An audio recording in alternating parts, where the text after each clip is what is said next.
I'm sure most of you know me. My name is Marissa. I lead the Young Professionals program at the Washington Policy Center, where I have the pleasure of being involved in a lot of community engagement, running a lot of events, social media, podcasts, and generally kind of evangelizing free markets, you might say, to people who are broadly under 40, talk a lot about themes of human dignity, individual liberty, and the power of innovation and creativity. And we are here tonight to talk with Tony Woodlief, who authored, we can see this, I, Citizen, a blueprint for reclaiming American self-governance. Tony is an executive vice president as well at SPN, the State Policy Network, which is kind of a national umbrella organization that binds together conservative and libertarian think tanks, free market-oriented think tanks broadly across the country. And this was also the Young Professionals June book club read, which stimulated a lot of conversation. I hope that our webinar attendees this evening will help us continue that conversation, because it's kind of just boring if you're hearing me drive the conversation. So for the folks who are with us live, please drop your questions in the chat at any time throughout this next half hour or 40 minutes, and we'll try to weave them into the conversation as much as possible. So first things first, I'm just going to turn it over to Tony and ask you to speak a little bit about your background. I mean, I kind of alluded, I teased it a little bit, but speak a little bit to your background, what you do and where you're from and so on, and what led you to write this book. And then we'll go to part two of that question, more about the book specifically. Okay, sure. Thanks, Marissa, for having me. Thanks, y'all, for being here. Golly, background. So I'm in North Carolina. I'm about 10 miles from where I grew up in Winston-Salem, North Carolina. My background is political science. Went to school at the University of North Carolina, did my graduate work at the University of Michigan. And then I went to, took a career detour, did not become a professor, went and worked in for a large oil and gas company, and then did a lot of kind of consulting and nonprofit work, and ended up at State Policy Network, which is an organization that develops and supports think tanks, research centers, different kinds of state-based advocacy groups all over the country. And so that's what I do, is kind of work in that effort with a big emphasis on federalism. Like, how do we promote, restore, extend, whatever verb you like, federalism, and by that I just mean the ethos of the American founding, which is that people ought to have as much authority over their lives as possible. So most decisions should be made by the individual, by the family, by the community, and you work outward from there. The strong bias for authority located in families and communities and among individuals, not in a large, capital city. And we can get into more of that. And so, like, why did I write the book? Well, I, trained as a political scientist. University of Michigan was a big public opinion sort of nexus, a lot of great research there. Michigan and Chicago are probably the two schools that have stood out in that regard. So this narrative that has become more prominent in the American press, among pundits, on cable TV, on Twitter, like all the worst places, right? The narrative is that we are a country deeply divided between Team Red and Team Blue, Republican and Democrat, conservative and liberal, and we're on the verge of civil war. If you Google civil war, you're going to see this rising use of that term almost gleefully by a lot of pundits. And there's a lot of really, really crummy polling that would seem to indicate that they're right. But all of that narrative, that claim, ran completely at odds with what I had learned about American public opinion. And so I went back to that research. And so in the book, if you've read it, the first part of it is me trying to explain in just layman's terms, but with a lot of footnotes. If you go to the end notes, the data is very clear. Most Americans are not very ideological. They're not partisan. Most Americans don't like either political party. In fact, a majority now call themselves independent. We can get into what that means, because there's all the way down to political journalists that independents aren't really independent, but in fact they are. Most Americans are tolerant. They believe in free enterprise. They believe in immigration. They're center right. Most, not all, but but they want to get along and they want to compromise because having good, safe neighborhoods and getting along with their neighbors is more important to them than ideological victories. So golly, so that's the reality. So the next part of the book, I just try to figure out, well, why the heck do all these smart people say otherwise when the data is so very, very clear? And what I concluded is that the people who speak most loudly about a looming civil war and a deeply divided America are the people most invested in taking authority from communities and placing it in Washington, D.C., where it can be administered mostly by unelected people, by agency officials, by judges, right? In other words, you don't subject it to a democratic process at all. And the excuse for doing that we hear from both parties when they have power is, well, the stakes are just too high. The other side is going to destroy the country if we don't stop them, you know, all the usual stuff. So that's sort of the premise of the book, is that we're being lied to. Most of us, we the people, know how to get along and we want to get along. It's the political class that is deeply divided, but they point the finger at us like we're the problem. And so in the last part of the book, I talk a little bit about what we can do from our states and communities to take back the authority that is rightfully ours. So that's it. Yeah. Which bleeds right into the next question that I had planned, which was to kind of summarize in your book, which is essentially sketch out that blueprint for the folks who are with us who haven't read it yet, because we're joined happily by both young professionals and members of our larger organization, Washington Policy Center, this evening. And so maybe just kind of the piece of that question I'd like you to expand on a little bit, having already addressed most of it for our audience, is that third piece of how we the people can help correct this situation. And what I appreciate about the text and your work is that it is fundamentally, I think, an optimistic and hopeful and empowering message. I would put emphasis on hope. And I think that is something that we need to hear perhaps now more than ever. Yeah, sure. Well, you know, the full secret to reclaiming, you know, American self-governance and to your own personal happiness is hidden within the book. You're going to have to buy a copy and read it all the way through. I'm not going to reveal the secret here, so sorry, you will have to buy it. But sort of sketch out the plan, the blueprint. I wanted to avoid, I would say, a flaw in a lot of these kinds of books, which is, you know, some guy who thinks he's smart writes a book, and then he has all the answers, and then a lot of the answers are, you know, first acquire a magic wand. Second, wave magic wand. Third, change America. So I didn't want a magic wand answer. So I started with the thing that we have the most control over, any reader has the most control over, which is your own heart. You know, you are the steward of your own heart. So I talked a little bit about what that looks like. Like, what does it mean to love your neighbor? Not to have a feeling of love, like, you know, movies and songs are the worst possible source of understanding for what love is, right? So I don't mean like a song love, but the acts, the actions that both evince love and cultivate love. So love your neighbor. And then from there, if you got any energy left, I talk about what you can do going outward. Like, what's it like to be engaged in your community, your local government, your state government.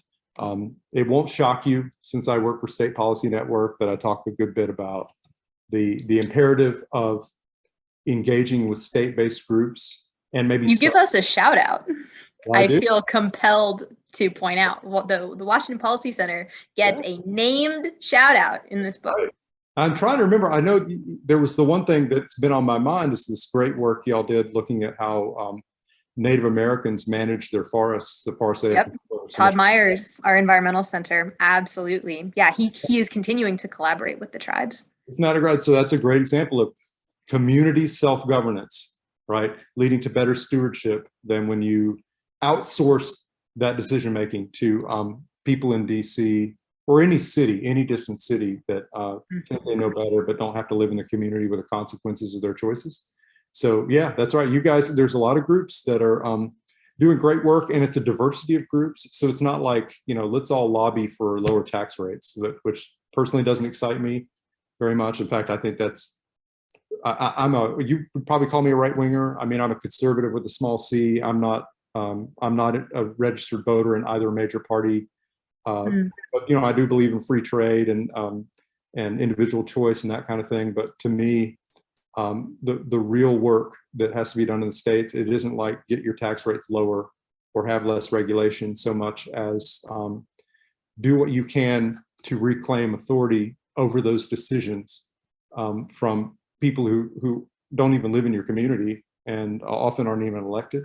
So the blueprint in a nutshell is start at the smallest circle. If you think of concentric circles, start with your own heart, right? Because that's a lifetime of work, right? And you should always be suspicious of people who have plans for changing the world who haven't figured out how to love their own neighbors, right? So that's basically it. Absolutely. I mean, it makes me think of the quote, and this dramatizes it a little bit, but when we're talking about ideas, I mean, that there is a battle of ideas. And in my work at WPC and your work with SPN, the battle that we're fighting is free markets versus, on the flip side, authoritarianism and totalitarianism and very contrasting systems of government. And so it just makes me think of the quote that the line between good and evil runs through the heart of every man. And so essentially, fix yourself first before you turn outwards. Way before you turn outwards.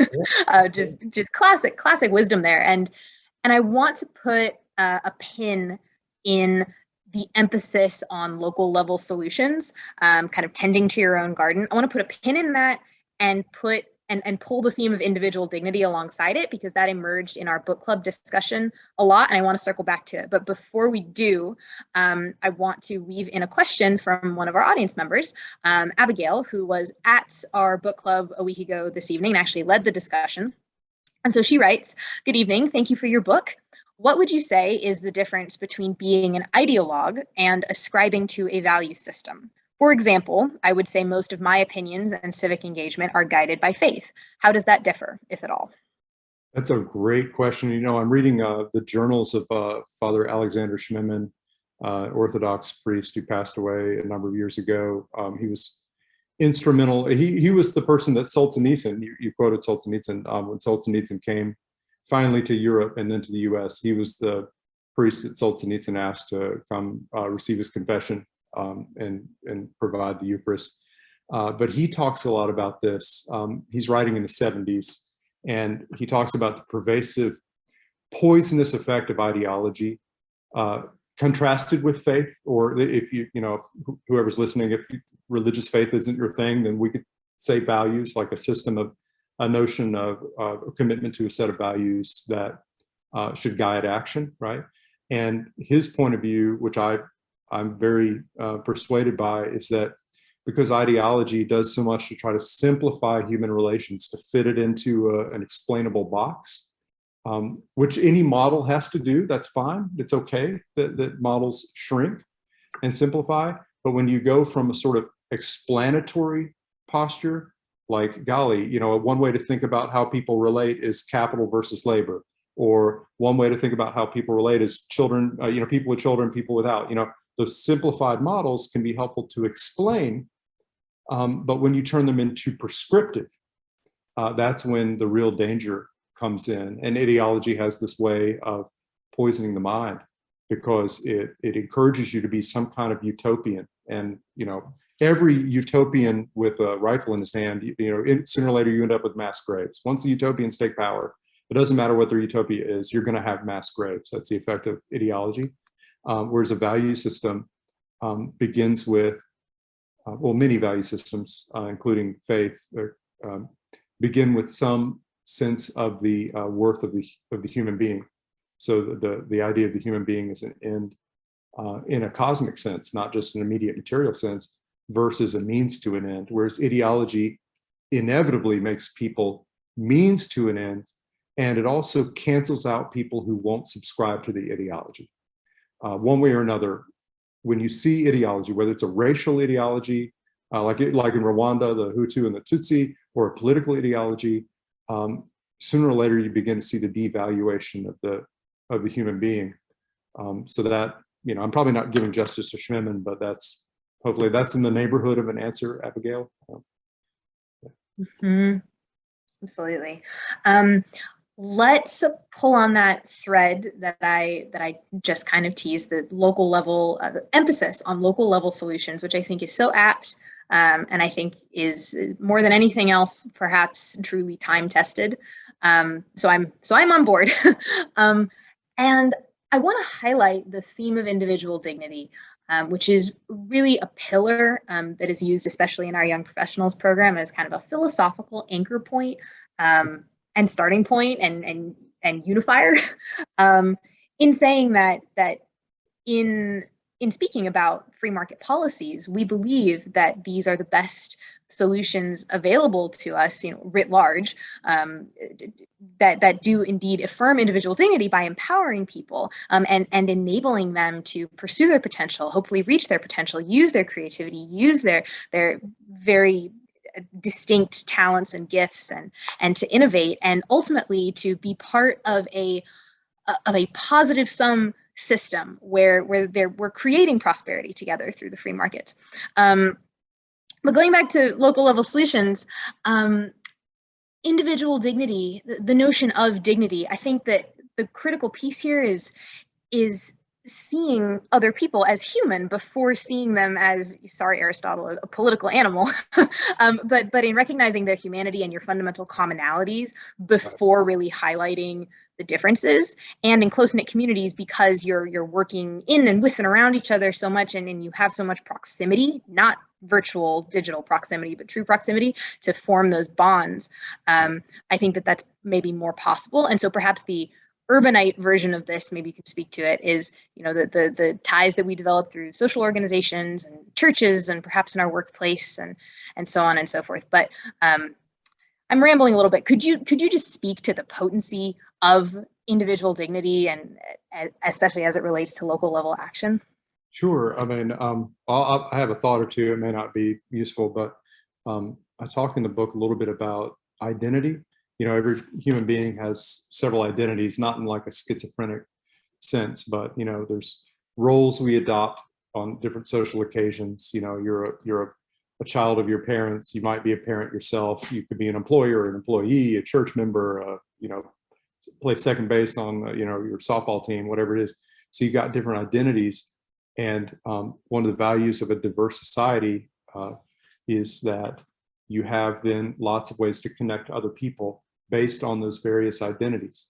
And so what we saw up until the 80s and 90s in America, 1980s and 90s, is a lot of what the political scientists call cross-cutting cleavages, which is we may be in different parties, like you vote one way, I vote the other, but we had so many other ways that we could connect. Our kids might go to the same school, or we go to the same church, or we're in the union together. We had military service, same branch, different branch. So there's lots of ways that people could still be connected in identity that causes you to see because we're all egocentric in some respects, if you share an identity with someone, it's easier to see the humanity in them because you live the humanity of yourself. Well, one of the challenges with political parties is something called sorting, which is, everybody who's pro-life, they went to the Republican side, or most of them did. Everybody who's wants to restrict, gun access, they went to the Democrat side, or most of them did. So you had this decline in commonalities, union members to the Democrat side, business owners to the Republican side, and that allowed then a sort of gulf to emerge between the real committed partisans, where the people on the other side, they don't have anything in common with them. So that identity becomes the linchpin to recognizing the human dignity in another. So like what you're saying, Marissa, with local engagement, where you're side by side with people solving problems, you can't help then but see their humanity. And you also can't help but get past ideology, because ideology is so very valuable in a classroom or when you're writing a book, and so fundamentally useless when you're trying to fix an actual problem that involves messy people. So I guess, I don't know if that's in the neighborhood of what you're looking for, but. And two things I want to pull on there is one, ideology. I want to share a quote from your book, and then also on sorting. But let's share the quote first. So this one really struck me. You're right. The people most likely to deceive themselves about political realities also tend, as it turns out, to be the most knowledgeable about political facts. Can you speak to that? Sure. Yeah, it's an interesting phenomenon. And we need more research in this area. But the data that we have, the research that we have, because people don't look at it directly that I've seen. I'm sure somebody has somewhere, but there's all these interesting surveys where you ask people basically like political knowledge questions. Who's the president, who's the head of the Supreme Court, that kind of thing. So you can get a gauge of their political knowledge from that, and then you ask them a set of opinions. So then you can have that correlation between, what are the people who know a lot, what are their opinions? And the interesting thing some studies have shown is that we already know that the partisans are most likely to have short-term memory when it's a matter of the facts versus their allegiance, right? So all the Republicans were for giving the federal government massive surveillance powers after 9/11, and the Democrats said this is a bad idea. Then the Democrats get their guy in the White House, the Republicans are kicked out of the White House, and all of a sudden the Republicans are the civil libertarians, and Nancy Pelosi literally is saving the Patriot Act like by herself, even though she'd been a great critic of it. Now she loves it. So those are the partisans, right? Their values are fluid, and then their foot soldiers, the Americans, like 20% of Americans who are really committed ideologues for whom their party identity is super important, they have a similar capacity. And so then these surveys, you can see the people who have all this political knowledge, they're more likely to be the ideologues, the partisans, and they're the more likely to, underestimate inflation if their party has a president in the White House, to overestimate it when the other party does. Their knowledge about the facts comes along with a higher apparent self-deception about the inconvenient facts. That's what makes them especially dangerous, right? Because then if you have a group of people who believe the other side is anti-American and a danger to our survival, and they're willing to believe whatever you tell them and to modify their memories accordingly, that does become dangerous, I want to encourage everyone in attendance to drop your questions in the chat or I think we have a special Q&A button available too. So please do feed me your questions as I ask another follow-up. So on sorting, in our book club discussion a week ago, one of our YP members named Elizabeth raised the issue of geographic sorting, which I thought was really apt and a very well-made point. So Americans and humans in general have never been more mobile at any point in human history than we are now. And it extends not just to a small class of elites who have wealth and means, but much more broadly. People are extremely mobile, and especially in the wake of the coronavirus pandemic and the really stark contrast in different states' responses to COVID, so namely lockdown policies or lack thereof, we saw people reshuffling themselves, resorting themselves, and clustering more in areas with politically like-minded fellows. And I think we would be remiss not to highlight that as we talk about kind of the ongoing crystallization, it often feels like, of polarized politics in America. Yeah.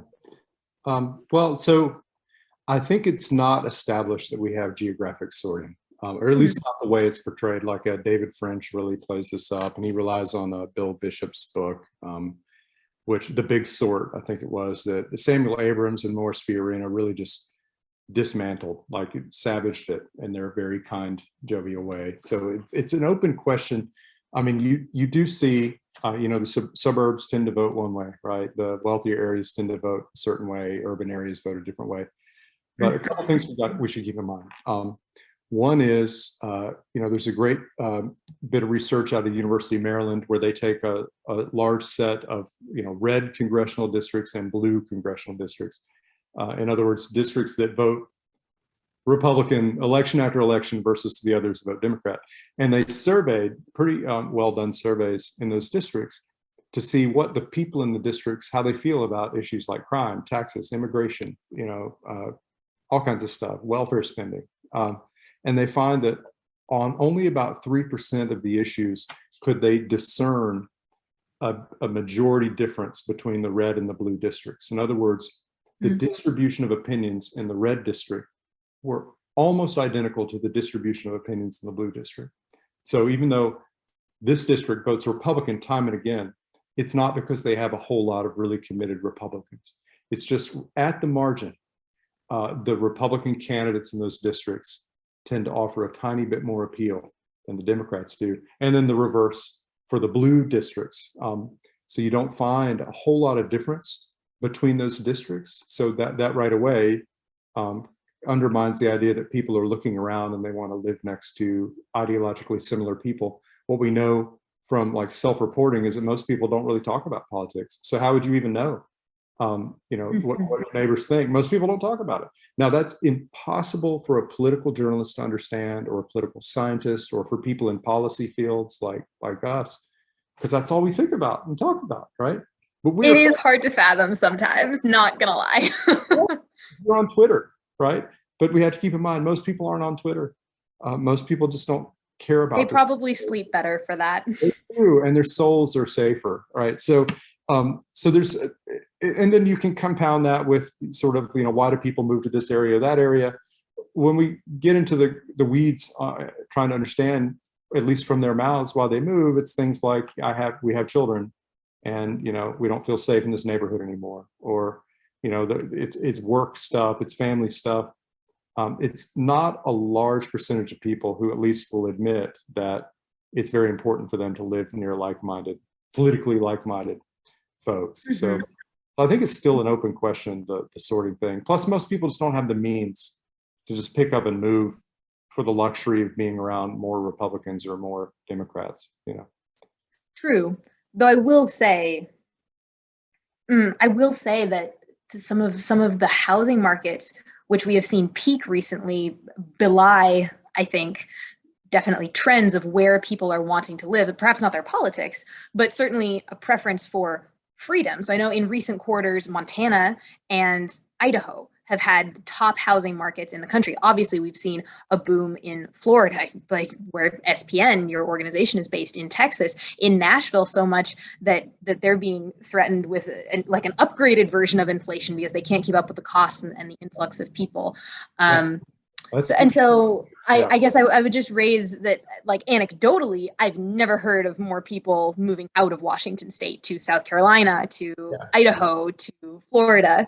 Like, I could pull a list of people in my networks who have made that switch in the last 2 years. So that's a great example where they're pursuing the opportunity, but we don't want to confuse that with them self-sorting based on preference for like-minded ideologues. What we're seeing probably is just very good point. Evidence that the people who are more free market and control the government end up creating an environment that entrepreneurial-minded people want to live in. But most of these people probably are not that thoughtful about the politics of their neighbors. It's the opportunities that they're pursuing. They see the effects of freedom. And so expressing a belief along the lines of geographic sorting, there's almost kind of like a fatalist tone to it. But expressing something like that, and for media to then feed that to the American political masses, I think kind of establishes a negative feedback loop where people hear this, then they assume it, then they think it, then they don't talk to other people about it because they assume it's going to be a negative response, and it just starts going around and around. That is the danger, is that we're nowhere near civil war, but more and more Americans are buying the notion that their neighbors are that way. And so you could create the conditions for it when you create greater isolation and distrust among people. So in some ways, it's like a self-fulfilling prophecy that the media is for whatever reason, is laboring towards. Yeah. And I want to pull on isolation there, because that's actually a lovely segue into one of my other questions.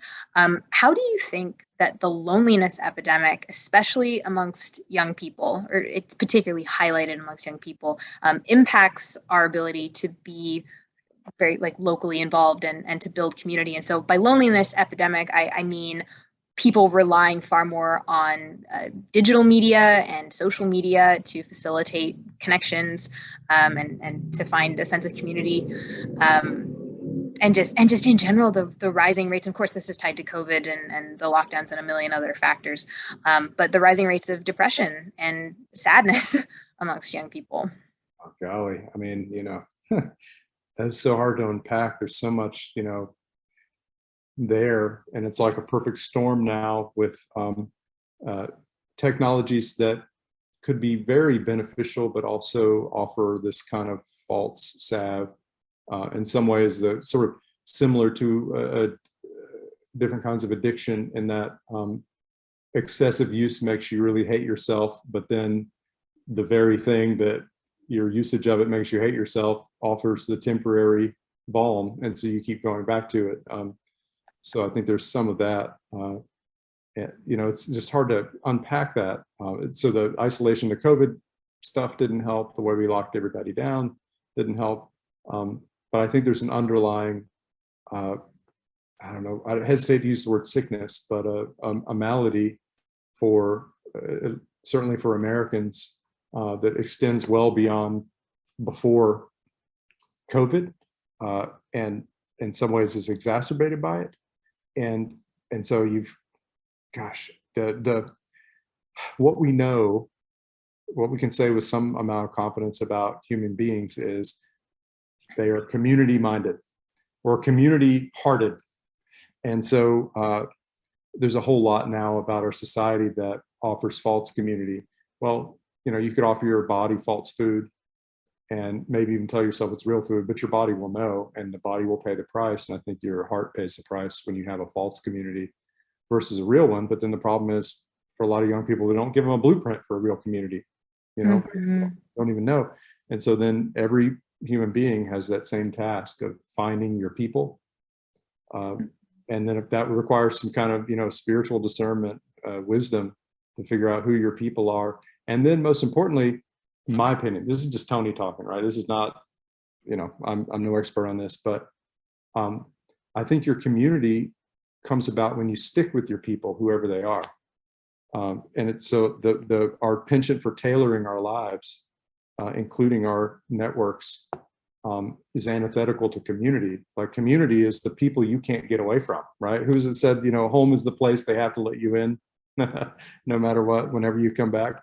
Well, your community are the people you choose not to get away from. And that's when you have the real bonds. But if it's all communities of convenience, those aren't really communities, that's just entertainment, human entertainment. I take your point. I do want to push back a little bit that there is great power in developing strong ties with like-minded individuals who share similar values and perhaps are similarly ambitious. I mean, that's the mission and the ethos of the Young Professionals program. But on the flip side, your point is well taken. That the robustness of community, and I think that free markets just absolutely leverage this, is in their diversity, in the most classical sense of different gifts and talents and thought processes and ideas and experiences. No, I think that's right. I think you do. Every creative person, you need that small community of people who feed that. So without question, right? You do want that, but I think some part of you also needs, and it can be different people, a group of people to whom you are committed and who are committed to you no matter what. Yep. And then it's like a shared burden. And I think both of those things, for creative folks like the folks on this call, we need both. We're not completed if we don't have both. Absolutely. I'm going to wind down our time here with one more audience question and then a final question from me. So Laura's question, I think, will kind of help us come full circle and kind of land the plane back in the vicinity of where we started. So she writes, in reading your website, I see that your book has a list of steps to take while, quote, there is still time. Can you speak to this list and maybe the first or second step to take? Sure. Okay. So yeah, the while there's still time, I refer in the book to some data that the percentage of Americans for whom partisanship and ideology is really important, that percentage is growing. And these are the people who are the most willing to modify their perception of reality. So, and then you have this relentless drumbeat of civil war that could make itself come true. So we don't have unlimited time. And I think there's some evidence that the rate of growth in the ideologues is actually a steeper curve than casual reading of the data might indicate. So the steps, it's always going to be, in my opinion, the self first, the reformation of the self, which is a lifetime of work, right? But we have to begin with that posture of self-reformation. Posture probably isn't the best word. I don't mean it as a facade. We have to begin with that commitment to the reformation of the self, because only then can we receive other people in their weakness. Only then can we let go of the need to be right, which is the ideologue's curse. And only then can you have true human community, right? Your vulnerability begets vulnerability. So I will always come back to that. If your heart is not in the right place, the rest of it won't matter. Pursue whatever policies you want, give whatever speeches you want. It won't matter. You'll do more harm than good. So you begin there, and then you cultivate relationships with your neighbors, because that inoculates us against the ideology, the poison of ideology. And that, to me, would be the first step across America. You form small groups, form friendship groups, book groups, develop those other identities with each other. And that's our inoculation against the political class, because they want to collapse all of our identity to party. And we have to resist that. And I think that this speaks exactly to the question that I would end on, which is your best advice to young leaders moving forward in our current political climate in terms of strengthening themselves and their communities and making a positive impact on those communities in the spirit of the mantra that guides YP. We have several of them, but we have the theme of individual dignity, and we've got the mantra of policy plus action, which of course draws from the wealth of research conducted by Washington Policy Center, and then thinks about how can we apply that and how can we raise up the next generation of, in our case, free market leaders, and really take action with that education that we're empowered with. So, and feel free to say that you've essentially already spoken to this, but I guess kind of your best advice to young leaders, especially folks maybe kind of fresh out of college and looking for their next steps. Yeah. So a writer probably means the most to me of all the writers who've influenced me. Fred Buechner, his last name looks like it's spelled Buechner. Frederick Buechner. Fred Buechner is his name. He has one of his books, The Hungering Dark. He talks about how to find your vocation, right? Your calling. That's the Latin root, vocare. So your calling in life. He says it's the place where your deep gladness meets the world's deep hunger. So the very first thing is to understand what your deep gladness is, right? Which is different than distraction or pleasure, right? Or even happiness, your deep gladness. And then what does the world need in spite of itself? And so that becomes like your first clue about where you belong. And all that other stuff I already said, of course, I still believe it, 5 minutes later, so I won't reiterate that. But I think beyond that, trying to discern your place is a commitment to some kind of craft. The hours you put into it, whether it's writing or learning to relate to people and solve problems, whatever it is. But you should have some sense, as you evaluate what gives you gladness, of what craft work lies in front of you. And at this age range, that y'all are in, career path, now is the time to really devote yourself to those experiences that expand your craft, so that later you can draw on it. And then the last little bit, I found it very, very helpful to me to really do my best to read people I fundamentally disagree with, people who are honest dealers and thoughtful, because it really gives me, it's opened my eyes to some policy reforms I wouldn't have gotten with just the Milton Friedman playbook, believe me. But also, you humanize people, and you also begin to understand what they're thinking, and it helps you to talk with them, So if you're going to be in that persuasive field, the policy field, I think that's pretty important too, to understand who the honest people on the other side are and what they think and why they think it. So engage in civic discourse with thinkers and citizens of both the present and the past. Yeah. Well, nice. I heard an entrepreneur say today that all of business can be summed up in one line, which is, how may I help you? And he went on to speak about producing value and the positive sum system that I've already referenced. And so I just love that more kind of potent, colorful, connotative language of where does your gladness meet the world's hunger? Where are people yearning, needing something? Where is there a place where you can add value? And that's the free market. That's what drives the free market. So I love that. Where does your gladness meet the world's hunger? Yeah, it's worked for me so far. So. Yeah, thank you so much for your time this evening. I'm so grateful to have you. This has been a really, really fun conversation, and thank you so much to our audience for your participation and your attendance here. And I hope you have a wonderful rest of your evening. And if you are not already plugged into the Young Professionals program and familiar with us, please do check us out. Consider giving us a follow on Instagram. Here's my obligatory plug, at WPC_Young Professionals on Instagram. We've got all kinds of cool graphics, event announcements, and fun things on there. And stay tuned for our summer social series being announced shortly, particularly the one in Seattle, which will be on Thursday, August 4th at a private residence featuring a panel on public safety moderated by Brandy Cruz and featuring the interim chief of police of Seattle, Adrian Diaz, along with Senator Joe Fain and Andrea Suarez of Be Heart Seattle. It's going to be an all-star panel. Don't miss it. And further events will be coming in the eastern part of the state. And thank you so much again, Tony. Thank you all and have a wonderful evening. Thanks, y'all.